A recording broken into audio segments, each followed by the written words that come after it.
Je vais vous expliquer les différentes façons de naviguer avec le 3D. En fait, les vues isométriques, vue de face, zoom au mieux. Bon, il y a différentes fonctions de disponibles pour bien voir notre pièce dans l'angle qu'on veut, de la façon qu'on veut.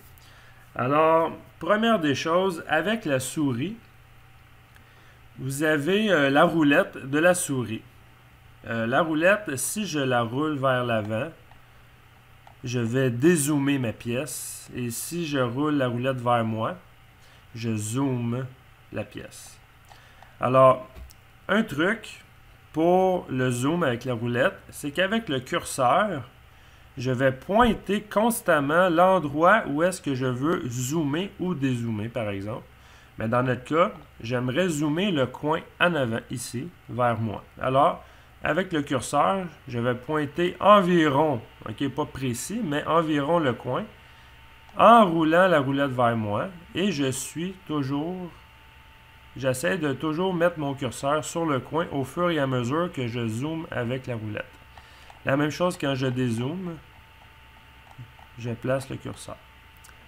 Si je veux le coin en arrière, mais par exemple, je vais mettre mon curseur en arrière ici, et je m'assure de déplacer mon curseur tout le temps à l'endroit où est-ce que je veux zoomer. Alors, ça fait vraiment un zoom quand même très efficace.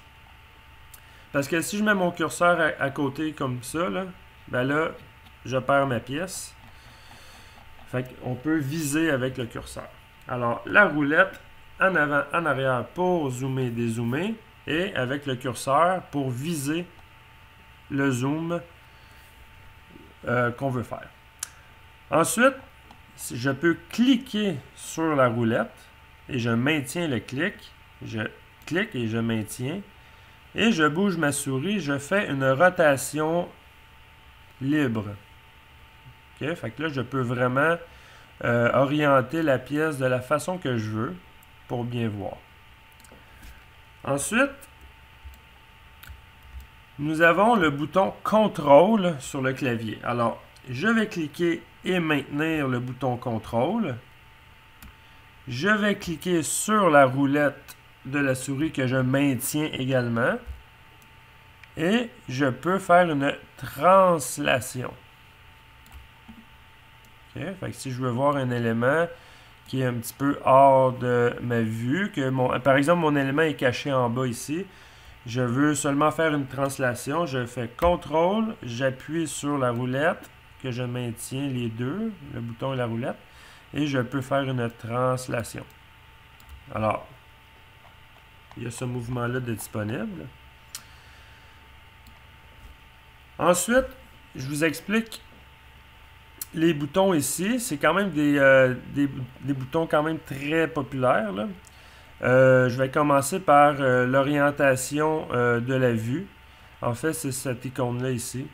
Si je clique sur la petite flèche par en bas ici, j'ai les différentes vues disponibles pour ma pièce. Alors, j'ai des vues 2D, par exemple, vue de face. Bon, là, j'ai un cube, là, mais vue de droite, vue de gauche, vue du dessus. En fait, j'ai les 6 vues disponibles. Ensuite, j'ai des vues 3D. En fait, c'est un peu sur le côté pour vraiment voir la 3 dimensions de la pièce. Je peux cliquer ici sur la petite flèche. J'ai isométrique. J'ai également dimétrique qui est moins incliné. Et j'ai trimétrique. Alors, ça se peut que dans SolidWorks, quand vous faites vos différentes vues, quand vous naviguez dans vos vues, ça se peut que cette option-là soit activée. Par exemple, ça ici. En fait, c'est qu'à chaque fois que vous allez cliquer là-dessus, il va y avoir un cube qui va apparaître et vous pouvez sélectionner directement la vue que vous voulez.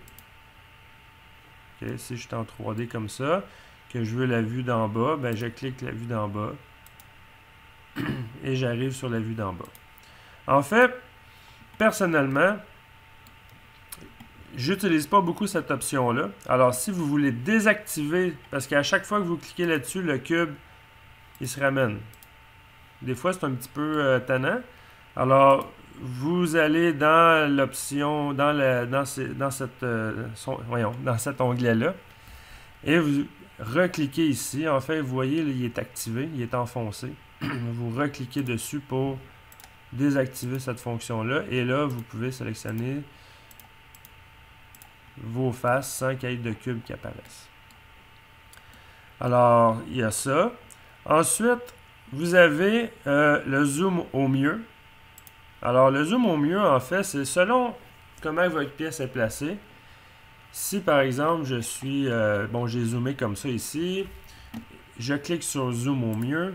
Il va venir relocaliser la pièce au mieux dans la fenêtre qui est disponible. Par exemple, je m'en vais sur la vue du dessus, que j'ai mis comme par exemple, je sais pas moi, par exemple ici. Ben, je peux faire zoom au mieux et il va venir me placer au mieux sur la page. Ensuite, vous avez l'option zoom fenêtre qui peut être très intéressante. Si vous avez un petit élément quelque part que vous voulez zoomer, vous cliquez sur ce bouton-là, vous créez une fenêtre. Alors, vous cliquez, vous maintenez le clic et vous créez une fenêtre. Et ça va zoomer à l'endroit exact que vous avez fait votre fenêtre. Ensuite, dernier point, c'est la visualisation 3D de votre pièce. En fait, là, toutes les faces sont opaques. Alors, vous avez l'option ici qui est le style d'affichage. On va cliquer sur la petite flèche. Il y a 5 styles différents. Vous avez le style arrête en mode image ombrée. Alors ça, c'est le mode où est-ce qu'on est actuellement. Ce qui veut dire, on voit les arêtes et la pièce est opaque. Vous avez image ombrée seulement. Alors là, on ne voit plus les arêtes en ligne noire. J'utilise pas beaucoup cette fonction, mais ça peut être pratique pour certains cas. Vous avez les lignes cachées supprimées. Alors, on a seulement les lignes visibles. Ensuite, on a, ça je préfère celle-là, si jamais je veux voir des éléments qui sont à l'intérieur, voir un peu la conception de la pièce ou des éléments qui sont cachés. Je vais faire ligne cachée apparente. Et là, là évidemment, j'ai pas d'éléments de caché, mais j'ai les arêtes ici qui sont cachées parce que ça, c'est le devant de ma pièce, ça et ça. Mais le derrière ici, je ne les vois pas. Alors, c'est des lignes cachées. Et pour terminer, c'est que image filaire, c'est toutes les lignes, qu'ils soient cachées ou pas, sont des lignes continues, pleines. Alors, moi, j'aime beaucoup l'option 3D avec les arêtes en ligne noire. Et j'aime beaucoup aussi les lignes cachées apparentes quand on veut voir des détails intérieurs. Alors, ça fait le tour de la navigation et la manipulation du 3D. Alors, il y a différentes options. Zoom, translation, rotation, zoom au mieux. Vous avez les différentes vues que vous pouvez sélectionner et les différents styles d'affichage. Et voilà.